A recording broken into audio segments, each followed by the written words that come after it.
நீங்கள் பார்த்து கொண்டிருப்பது உங்கள் ஜாஷ்வா டிவி. சகல ஜனங்களுக்கும் நற்செய்தி.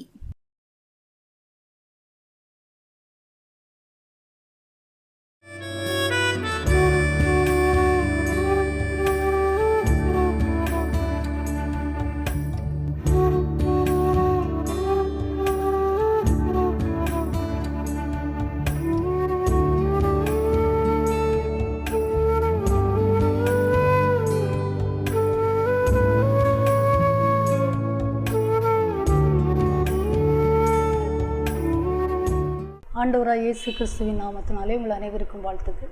கர்த்தர் நம்மை ஆசீர்வதிப்பாராக.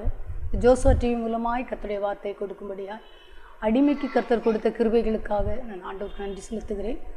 கர்த்தர் நம்மை ஆசீர்வதிப்பாராக. எனக்கு அன்பான தேவ ஜனமே, நம் கண்களை மூடி நாம் ஜெபிக்கலாம். இந்த ஜோஸ்வா டிவி நமக்கு ஒரு பெரிய கிருபை.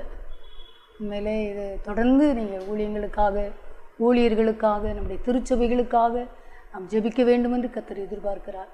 உள்ள பிசாசு பல விதத்தில் ஊழியங்களை கெடுக்கும்படியாய் போராடி கொண்டு இருக்கிறான்.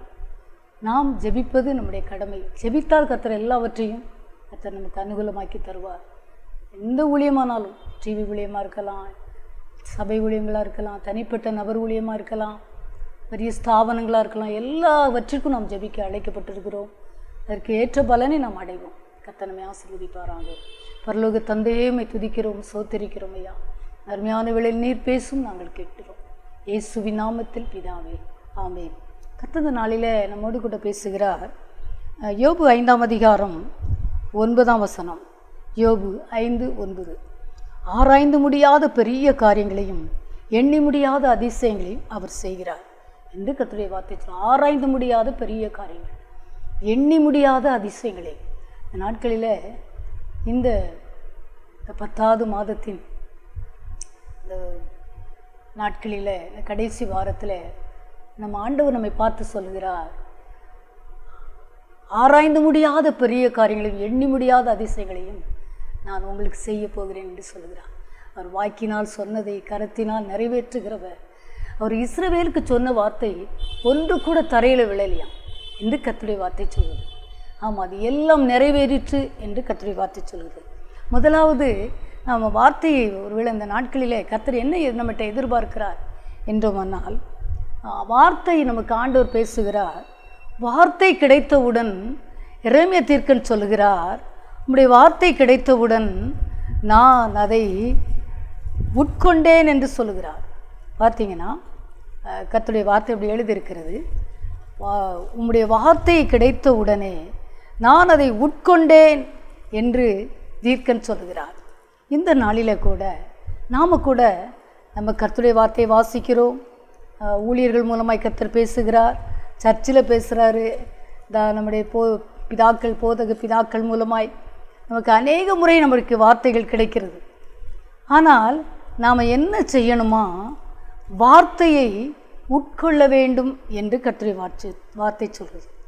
அதான் எரேமியா தீர்க்கன் அப்படி சொல்லுகிறார்.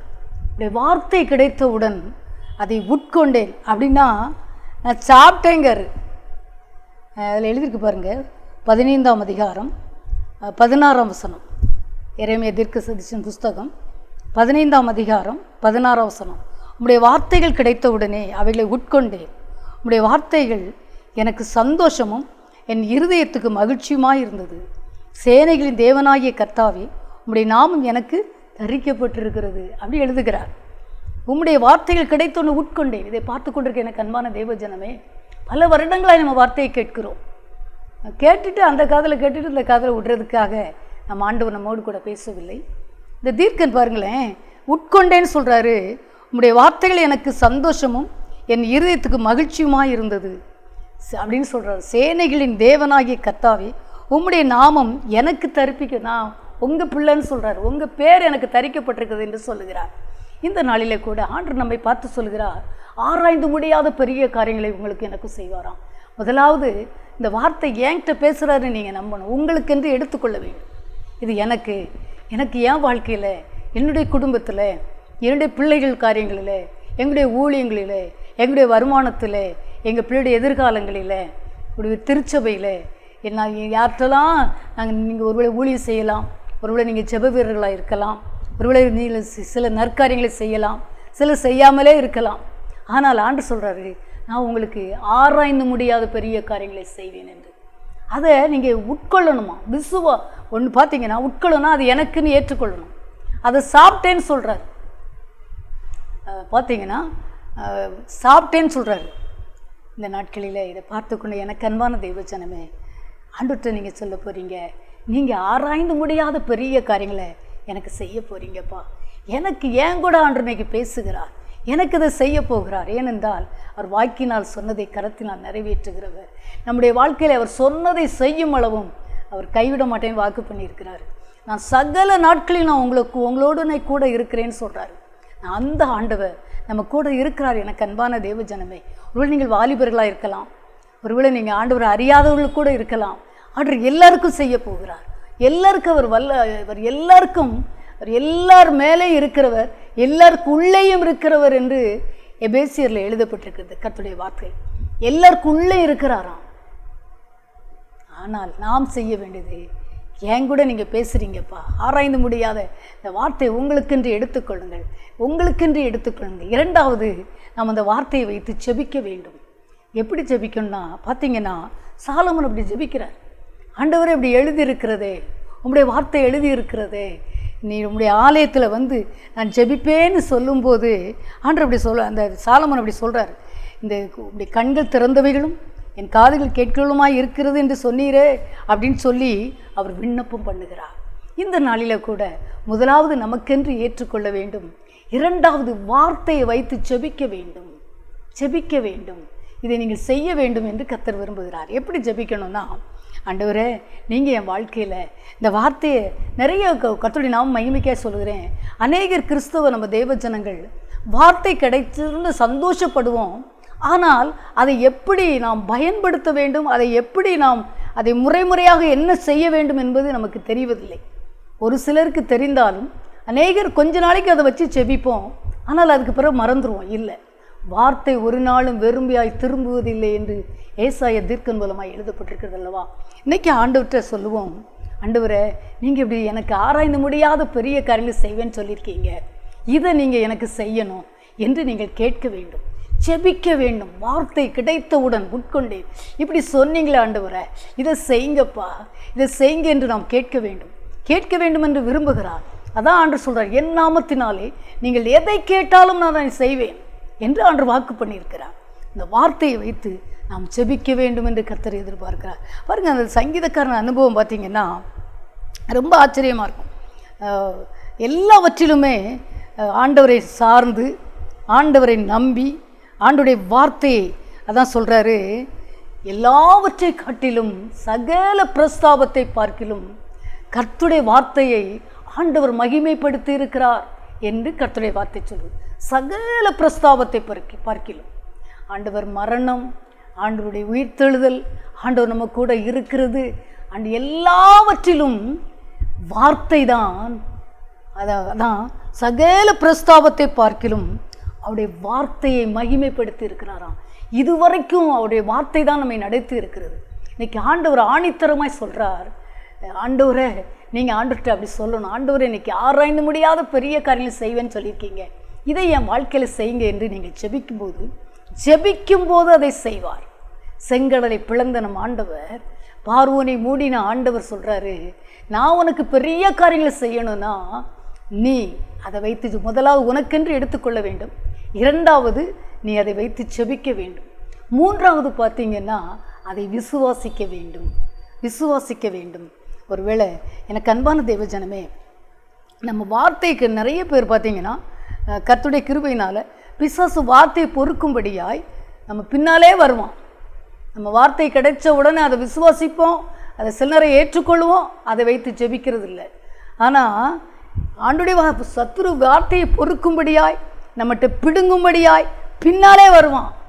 ஏன்னா வார்த்தை வெறுமையாய் திரும்பாது என்று கர்த்தருடைய வார்த்தை சொல்லுது. ரோமர் அதிகாரத்தில் 4ஆம் அதிகாரத்தில் வசனம் சொல்லுகிற கர்த்தருடைய வார்த்தை சொல்லுகிறது பாருங்களேன்.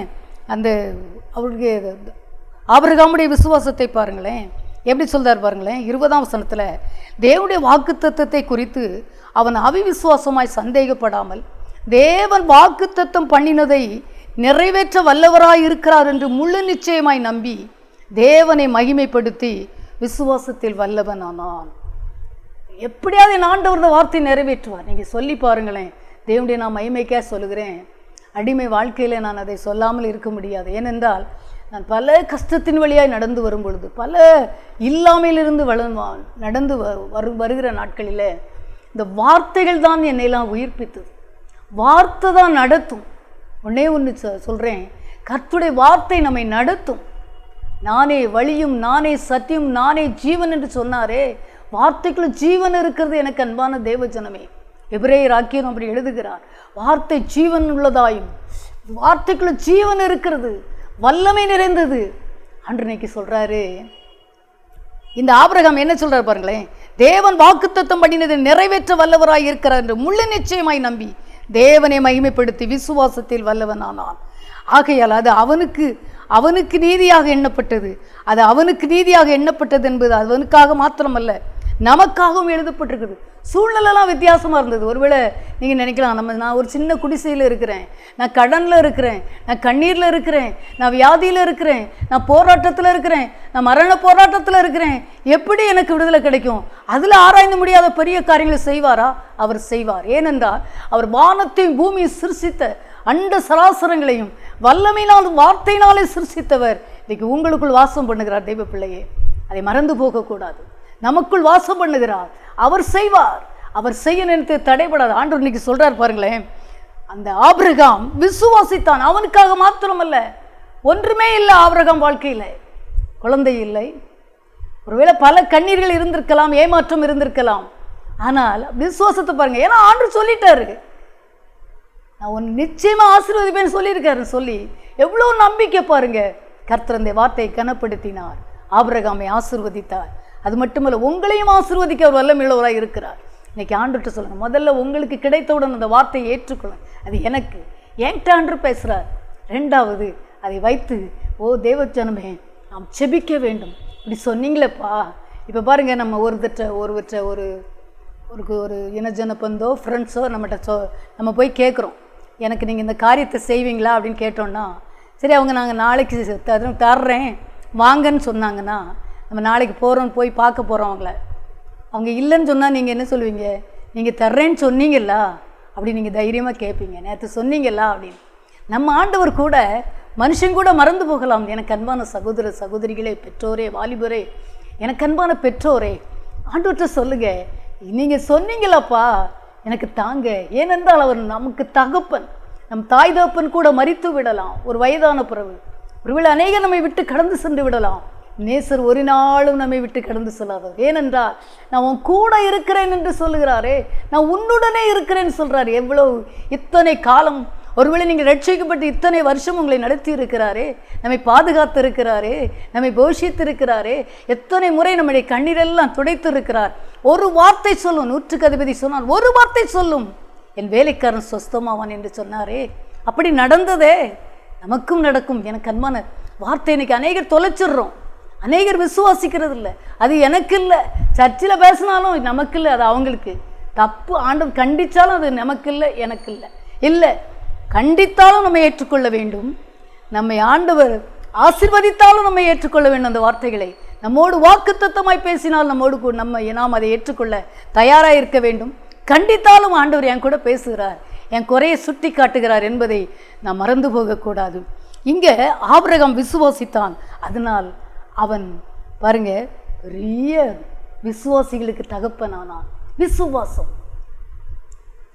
4வது பார்த்தீங்கன்னா, சங்கீதக்காரன் அறிக்கை பண்ணுகிறான், கர்த்தர் எனக்காக யாவையும் செய்து முடிப்பார். ஆமாம், இந்த வார்த்தையில் உண்மையில சொல்கிறேன், வார்த்தை இந்த ஊழியத்தில், இந்த ஊழியத்தில் பார்த்தீங்கன்னா, கர்த்தருடைய கிருபை சிலுவை நிழல் ஊழியத்தில் இதுவரைக்கும் என்னை இந்த வார்த்தைகள் தான் உங்களையும் நடத்தி இருக்கிறது.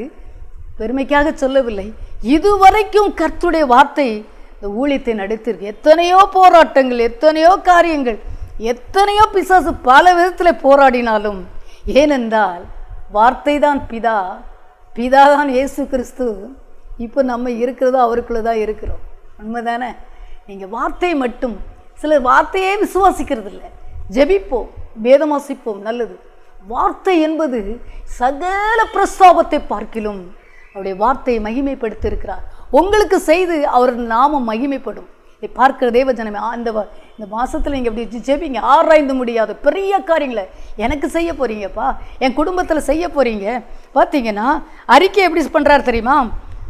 எபிரேயர் 10ஆம் அதிகாரம் 23ஆம் வசனத்தை பார்த்தீங்கன்னா, அல்லாமலும் எபிரேயர் 10:23 அல்லாமலும் நம்முடைய நம்பிக்கையை அறிக்கையிடுகிறதில் அசைவில்லாமல் உறுதியாக இருக்க கடவும் வாக்குத்தத்தம் பண்ணினவர் உண்மையுள்ளவராக இருக்கிறாரே. எபிரேய ஆக்கியோன் அவர் எழுதுகிறார். அல்லாமலும் நம்முடைய நம்பிக்கை யார்? நம்முடைய வார்த்தை. ஏசப்பா தான் நமக்கு வார்த்தை தான், அவர் தான் பிதா தான், அவர் தான் நமக்கு நம்பிக்கை. அது என்ன சொல்லணுமா? அவர் சொல்றாரு, எழுதுறாரு, அல்லாமலும் நம்முடைய நம்பிக்கை அறிக்கையிடுகிறதில் அசைவில்லாமல் இருக்கணுமா. நமக்கு அசைவு வரும், அவிசுவாசம் வரும், சந்தேகம் வரும், கவலை வரும், தடை வரும். ஆனால் அறிக்கை பண்ணணுமா? எப்படி? உறுதியாக இருக்க கடவும், உறுதியாக இருக்க கடவும் அப்படின்னா கட்டாயம் எனக்கு செய்வார் என்கிற நம்பிக்கை, உறுதி. வசனம் சொல்றது, அவர் வாக்குத்தத்தம் பண்ணினவர் உண்மையுள்ளவராக இருக்கிறாரு.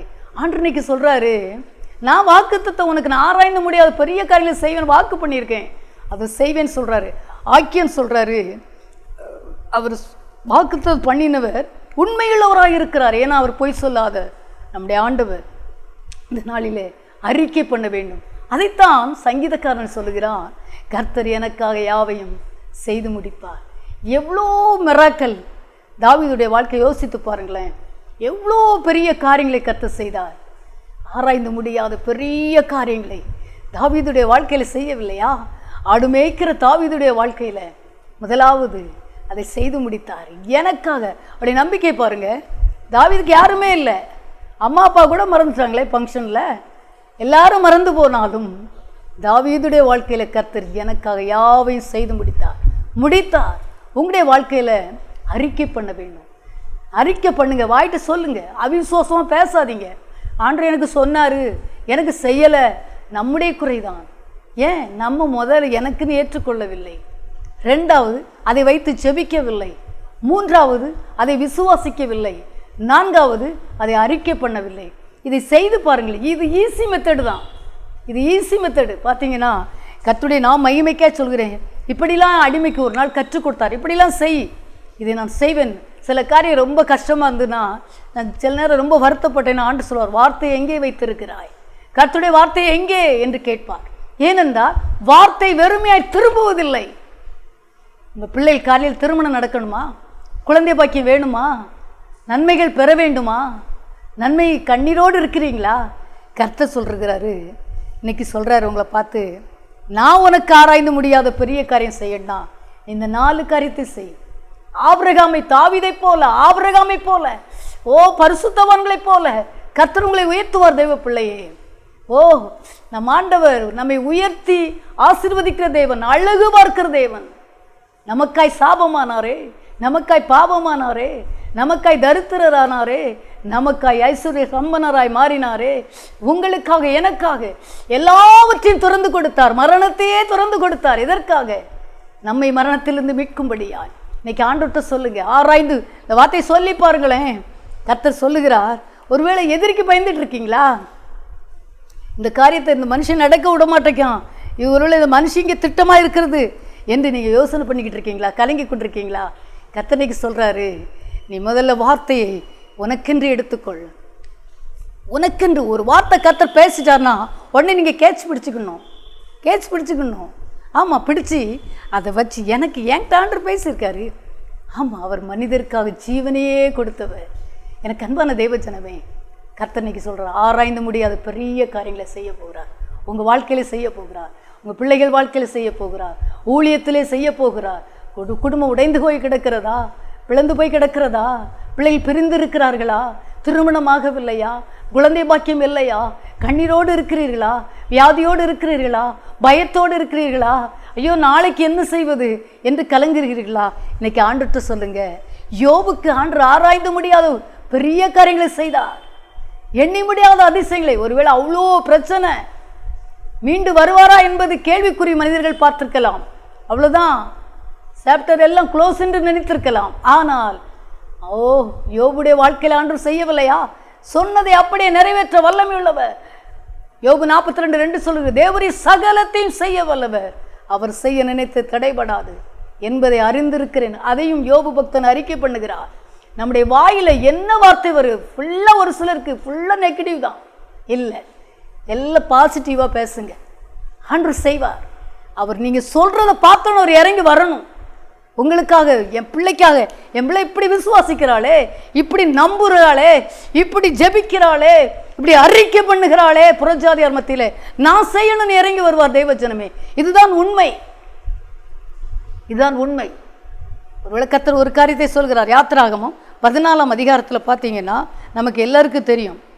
வசனம் சொல்லுகிறது, 9ஆம் வசனம், எகிப்தியர் 14ஆம் அதிகாரம் 9, எகிப்தியர் பார்வோனுடைய சகல குதிரைகளோடும் ரதங்களோடும் அவருடைய குதிரை வீரரோடும் சேனைகளோடும் அவர்களை தொடர்ந்து போய் சமுத்திர தண்டையிலே பாகால் சேவோரனுக்கு எதிரே இருக்கிற ஈரோத் பள்ளத்தாக்கின் முன்னடியிலே பாளையம் இறங்கி இருக்கிற அவர்களை கிட்டினார்கள். பார்வோன் சமீபித்து வருகிற போது இஸ்ரவேலர் புத்திரர் தங்கள் கண்களை ஏறெடுத்து பார்த்து, எகிப்தியர் உங்களுக்கு பின்னே வருகிறதை கண்டு தங்களுக்கு பின்னே வருகிறதை கண்டு மிகவும் பயந்தார்கள். அப்பொழுது இஸ்ரவேல் புத்திரர் கர்த்தரை நோக்கி கூப்பிட்டார்கள். எனக்கு அன்பான தேவ ஜனமே, ஒருவேளை எகிப்து உங்களை பார்வோன் துரத்தி கொண்டு வருகிறானா? பில்லிசுனின் துரத்தி கொண்டு வருகிறதா? மந்திரம் துரத்தி கொண்டு வருகிறதா? தடைகள் துரைத்து கொண்டு வருகிறதா? சில செத்த ஆவிகள், சபிக்கப்பட்ட ஆவிகள், சில பயமுறுத்த வல்லமைகள் துரத்தி கொண்டு வருகிறதா? நடந்தது என்ன? அவர்கள் என்ன செய்தார்கள்? நமக்கு தெரியும். 15ஆம் அதிகாரத்தில் அவர்கள் துதித்தார்கள், பாடினார்கள், ஜெயித்தார்கள். எனக்கு அன்பான தேவ ஜனமே, பாடினார்கள். கர்த்தாவே தேவர்கள் உமக்கு ஒப்பானவர் யார் என்று பாடினார்கள். கர்த்தர் செங்கடல் பிளக்கும்படி செய்தார். செங்கடல் பிளந்தது தேவ பிள்ளையே. பார்வோன் மூடப்பட்டான். உங்களுக்கு பின்னாலே வருகிற எதிரி எல்லாம் இன்றைக்கு கர்த்தர் சொல்ல, நான் எல்லாவற்றையும் மூடுவேன் என்று கர்த்தர் சொல்கிறார். நீங்களே மூட முடியும் இயேசுவின் நாமத்தினாலே. ஆண்டவர் மோசேட்ட சொல்றார். என்ன சொல்றார் பாருங்களேன். 14ஆம் அதிகாரம் 16. ஒருவேளை நீங்கள் ஊழியம் செய்து கொண்டிருக்கலாம், சில காரியங்களுக்கு நீங்கள் பயந்து கொண்டு இருக்கலாம். 14ஆம் அதிகாரம் 14ஆம் வசனம் சொல்லுகிறது, கர்த்தர் உங்களுக்காக யுத்தம் பண்ணுவார், நீங்கள் சும்மா இருப்பீர்கள் என்றான். அப்பொழுது கர்த்தர் மோசையை நோக்கி, நீ என்னிடத்தில் முறையிடுகிறது என்ன? புறப்பட்டு போங்கள் என்று இஸ்ரவேல் புத்திரருக்கு சொல்லு. தைரியமா ஆண்டவர் சொல்றாரு, புறப்பட்டு போங்கன்னு சொல்லு, செங்கடல் பிளந்து விடுன்னு சொல்றாரு. நீ என்ன பார்த்து முறையிட்டு கொண்டு இருக்கிற? அப்படிப்பட்ட அதிகாரத்தை மோசைக்கு கொடுத்த ஆண்டவர் உங்களுக்கும் தந்திருக்கிறார் தெய்வ ஜனமே. அவர் மாறாதவர். ஓ, அவர் மாறாதவர், அவர் மறக்காதவர். நம்மை உள்ளங்கள் வரைந்திருக்கிறாரே, உள்ளங்கள் வரைந்திருக்கிறாரே. எப்பொழுது உங்கள் மீது என் மீது நினைவாய் இருக்கிறார். இதை பார்த்து கொண்டிருக்க தேவச்சனமே, கர்த்தர் சொல்லுகிறார், நான் உனக்கு ஆராய்ந்து முடியாத பெரிய காரியங்களை செய்ய போகிறேன். ஆனால் நான் முதல் சொன்னதை மறந்து போகாதீர்கள். அந்த 4 காரியத்தையும் நீங்கள் நடைமுறையிலே செய்யுங்க. இது எனக்கு இந்த வார்த்தை, நான் அதை ஏற்றுக்கொள்கிறேன், நான் அதை வைத்து ஜெபிப்பேன், நான் அதை விசுவாசிப்பேன், அதை அறிக்கை பண்ணுவேன். சொல்லி செய்து பாருங்களேன். பார்த்தீங்கன்னா இங்கே என்ன நடக்கு? யாத்திராகமத்தில் செங்கடல் பார்வோன் துரத்தி வருகிறான். பயப்படுறாங்க, கதறாங்க, என்ன செய்வதுன்னு தெரியல. கடலுக்கு முன்ன ஒரு கொஞ்சம் தண்ணி இடந்தாலே உள்ளவே மாட்டிக்கிடுவோமோன்னு பயப்படுவோமே. செங்கடலை கடக்க வேண்டும், கடல். ஆனால் கர்த்தர் என்ன செய்தார்? வழி திறந்தார். நமக்கு எல்லாருக்கும் தெரியும். நம்ம இதெல்லாம் நம்ம கதை மாதிரி அல்ல, இது கதை அல்ல, இது நடந்த சம்பவங்கள். நம்முடைய வாழ்க்கையில கூட எத்தனை செங்கடலை நம்ம ஆண்டவர் பிளந்திருக்கிறார். இதுவரைக்கும் எத்தனை துறந்து தந்திருக்கிறார் வழிகளை. யோசித்து பாருங்கள், பாடுங்கள். இன்னைக்கு ஆண்டவர் சொல்றாரு பாருங்களேன். கர்த்தர் சொல்றாரு 15ஆம் அதிகாரம், யாத்திராகமம் 15ஆம் அதிகாரம் 9ஆம் வசனம் பார்த்தீங்கன்னா, 9ஆம் வசனம், தொடருவேன், பிடிப்பேன், கொள்ளையாடி பங்கிடுவேன், என் ஆசை அவர்களிடத்தில் திருப்தியாகும், என் பட்டயத்தை உருவுவேன், என் கை அவர்களை சங்கரிக்கும் என்று பகைஞ்சன் சொன்னார். உம்முடைய காற்றை வீச பண்ணினீர், கடல் அவர்களை மூடிக்கொண்டது, திரளான தண்ணீர்களில் ஈயம்போல அமிழ்ந்து போனார்கள். கர்த்தாவே தேவர்களில் உமக்கு ஒப்பானவர் யார் என்று எழுதியிருக்கிறது. எனக்கு அன்பான தேவஜனமே, பிசாசு சொல்றான், இனிமே க்ளோஸ் நீ தான் அப்படிமா. இல்லை, தொடருவேன், பிடிப்பேன், கொள்ளையாடி பங்கிடுவேன். ஒருவேளை இன்னைக்கு பல சூழ்ச்சிகள் நடந்து கொண்டிருந்தாலும், குடும்பமாக இருக்கலாம், பல காரியங்கள் நடந்து கொண்டிருந்தாலும், கர்த்தர் சொல்லுகிறார், நான் எதிரிகளை எல்லாவற்றையும் ரத்து செய்வேன், மூடுவேன் என்று கர்த்தர் சொல்லுகிறார். தேவஜனமே, ஆராய்ந்து முடியாத பெரிய காரியங்களை கர்த்தர் செய்ய போகிறார். ஒரே ஒரு சம்பவத்தை நான் உங்கள் நடுவில் சொல்ல ஆசைப்படுகிறேன். ஒரு சகோதரிக்கு அங்கே ஆசிரிய பணி செய்தாங்க. அவங்க தூர இடத்துல போய் திருச்சி பக்கம் பணி செய்தார்கள். ஒரு கிராமத்தில் பார்த்தீங்கன்னா ஆண்டவரை தேடுகிற மகள் விசுவாசத்தோடு கூட அவங்க என்ன சொன்னாங்கன்னா, நான் ரூபாயே கொடுக்காம எனக்கு ஆண்டுருங்க, எனக்கு மாற்றி தருவார், எனக்கு ஆலங்குளம் பகுதியில் தருவார் என்று சொல்லி அவங்களுக்கு சொந்த ஒரு ஆலங்குளம். அப்போ அவங்க அப்படியே விசுவாச அறிக்கை. ஆனால் அந்த ஸ்கூலில் எல்லாருக்குமே இது எப்படி நடக்கும், அது நடக்காது என்று பலரும் பேச, பலரும் பார்க்க, பலரும் ஒரு மாதிரி நினச்சிருக்காங்க. அவங்க பார்த்தீங்கன்னா கொஞ்சம் 2-3 வருஷம் இருக்குன்னு நினைக்க வேலை பார்த்தாங்க. நடந்தது என்ன, அப்படி கொஞ்சம் அலைச்சல் கஷ்டம்தான். ஆனால் கொஞ்ச நாள் வந்தது, அப்படியே அந்த வார்த்தையை கர்த்தர் கனப்படுத்தினார். உண்மையிலே பார்த்தீங்கன்னா மாறுதலுக்காக அவங்களுக்கு இந்த இது அரசாங்கத்திலேருந்து கொடுக்கப்பட்டோன்னு அந்த இடத்துக்கு போனோடனே பார்த்தீங்கன்னா அதை அவங்க என்ன விரும்புனாங்களோ அந்த காரியத்தை கர்த்தர் வாய்க்க செய்தார். இப்போ இங்கே ஜாயிண்ட் பண்ணி ஆலங்குளத்தில் வேலை செய்துக்கிட்டு இருக்காங்க. ஸ்கூலில் கர்த்தருக்காக ஓடிக்கொண்டு இருக்கிறார்கள். ஸ்கூலில் வேலையும் செய்கிறாங்க. எனக்கு அன்பான விசுவாசம் கர்த்தர் கனப்படுத்தினார்.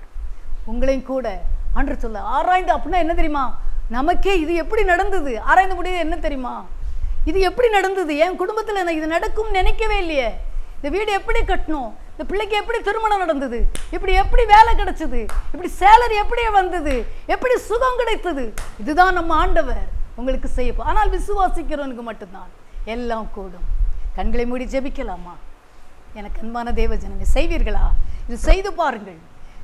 கர்த்தர் அவர் பொய்யுரையாத வார்த்தை வெறுமையாய் திரும்பதில்லை. இந்த வார்த்தையை சொல்லி பாருங்க. அடுத்த வாரம் யோசுவா டிவிக்கு சாட்சி அனுப்புங்க, கர்த்தர் எனக்கு செய்தார் என்று சொல்லி. அடிமை வாழ்க்கையில் கூட நான் சொல்ல முடியும். நான் சில நேரம் சோர்ந்து போனேன்னா ஆண்டவர் சொல்வார், இந்த வார்த்தையை வார்த்தையெல்லாம் எங்கே போட்டேன்னு கேட்பார். உடனே கர்த்தருடைய வார்த்தையை எடுத்து வாசிக்க ஆரம்பிப்பேன். யோபு பக்தன் என்ன சொல்ற தெரியுமா, போஜனத்தை பார்க்கிலும் அவருடைய வார்த்தையை அப்படி நேசிக்கிறாராம். அப்படி வேதம் சொல்லுகிறது. நானும் நீங்களும் எப்படி இருக்கிறோம்? ஜெபிப்பீர்களா? முதல்ல உங்களுக்கு என்று ஏற்றுக்கொள்ளுங்கள். மறுபடியும் அதை தான் சொல்கிறேன், ஏற்றுக்கொள்ளுங்கள். 2வது அதை வைத்து ஜெபியுங்கள். 3வது விசுவாசியுங்கள் ஆபிரகாமை போல. 4வது அறிக்கை பண்ணுங்கள் தாவீதை போல. 5வது துதிங்க. எல்லா பார்வோனும் மூடப்படுவான். தொடர்பை பிடிப்பேன் கொள்ளையாடி இதோட முடிஞ்சது இவங்க சாப்டர்ன்னு நினைக்கலாம். உங்கள் குடும்ப பிரச்சனை இதோட பிரச்சனை தான் முடியுமே தவிர உங்களுடைய எதிர்கால வாழ்க்கை ஒரு நாளும் சூறையாடப்படுவது இல்லை என்று கர்த்தர் சொல்லுகிறார். ஒரு நாளும் சூறையாடப்படுவது இல்லை, ஒரு நாளும் முடியாது என்று கர்த்தர் சொல்லுகிறார். நானே செய்வேன் என்று வாக்கு பண்ணுகிறார். இனிமேதான் துளிர்க்க போகிறது, இனிமேதான் உன் வாழ்க்கை பூக்க போகிறது, இனிதான் கனி கொடுக்க போகிறீர்கள், இனிதான் நீ ஆசீர்வாதமாய் மாறப்போகிறாய் என்று கர்த்தர் சொல்லுகிறார். ஜெபிப்பீர்களா? கண்களை மூடி நாம் ஜெபிக்கலாம். நம் ஆண்டவர் உங்கள் வாழ்க்கையில ஆராய்ந்து முடியாது எப்படி நடந்துச்சு. பக்கத்து வீட்டுக்காரங்க சொல்லுவாங்க, இனஜன பந்து பார்த்து சொல்லுவாங்க, தேவனுடைய நாமம் உங்கள் நிமித்தம் மகிமைப்படும். அவர் உங்கள் குடும்பத்தின் நிமித்தம் தேவனுடைய நாமம் மகிமைப்படும். தேவ பிள்ளைகளே, கண்களை மூடி நாம் ஜெபிக்கலாம். Thank you holy spirit. ஆராய்ந்து முடியாத அதிசயங்கள் செய்பவரே, அற்புதம் செய்திடுங்க, அதிசயம் நடத்திடுங்க. ஆராய்ந்து முடியாத அதிசயங்கள் செய்பவரே, அற்புதம் செய்திடுங்க, அதிசயம் நடத்திடுங்க. ரெட்டிப்பான நன்மைகளை தருவேன் என்று சொன்னீர, இன்றைக்கே தந்திடுங்க, இப்பவே தந்திடுங்க. உம்மைத்தான் நம்பி இருக்க, அற்புதங்கள் எனக்கு செய்யுங்கப்பா. சொல்லுங்க, உம்மைத்தான் நான் நம்பி இருக்க, அற்புதங்கள் எனக்கு செய்யுங்கப்பா. என் நம்பிக்கையே உமக்கு சோத்திரம், என் புகலிடமே உமக்கு சோத்திரம். ஆமாப்பா, எங்கள் நம்பிக்கை நீங்க தான், எங்க புகலிடம் நீங்க தான், விசுவாசம் நீ எல்லாமே நீங்க தான்ப்பா. இதை பார்க்கிற ஒவ்வொருவருக்கும் நீரெல்லாம் அந்த வார்த்தையை பேச சொன்னீர். இந்த வார்த்தை எல்லார் வாழ்க்கையில் நிறைவேறுவதாக, எல்லாம் விலகி போவதாக, எல்லா போராட்டங்களும் எல்லா பலவீனங்களும் எல்லாம் ஆராய்ந்து முடியாத பெரிய காரியங்கள் செய்யப்படுவதற்கு தடை உண்டு பண்ணுகிற எல்லாம் விலகி விழுவதாக இயேசுவின் நாமத்தில். எல்லாரையும் ஆசீர்வதிக்கிறேன் அப்பா, ஒவ்வொருவரையும் ஆசீர்வதி. பார்க்கிற எல்லார் குடும்பத்திலையும் ஊழியங்கள்லையும் பிள்ளைகள் காரியங்களையும் அவருடைய எதெல்லாம் கண்ணீரோடு நிற்கிறார்களோ அவர்களுக்கு இந்த யோபு 5:9 நிறைவேற்றி கொடுப்பீராக, நிறைவேற்றுவீராக. ஆசீர்வதி. எல்லா போராட்டங்களும் பலவீனங்களும் பயங்களும் மறையட்டும். ஆசீர்வதியும். எல்லாம் என்னென்ன பிரச்சனைலாம் இருக்கு இப்பொழுதே கர்த்தருடைய கரம் இந்த குடும்பத்தில் இறங்குவதாக. எல்லாம் இப்பொழுது தேவையில்லாது ரத்மன் செய்யப்படுவதாக. ரிஜெக்ட் பண்ணுகிறோம் இயேசுவின் நாமத்தில். ரிஜெக்ட், ரசி, கெட் அவுட். ஆசீர்வதியும். காத்துக்கொள்ளுங்களை பெருக பண்ணும். அநேகருக்கு ஆசீர்வாதமாய் உங்க நாம மகிமைக்காய் இவர்கள் பிரகாசிப்பார்களாக. இயேசு கிறிஸ்துவின் நாமத்தில் ஜெபிக்கிறேன் நல்ல பிதாவே, ஆமென்.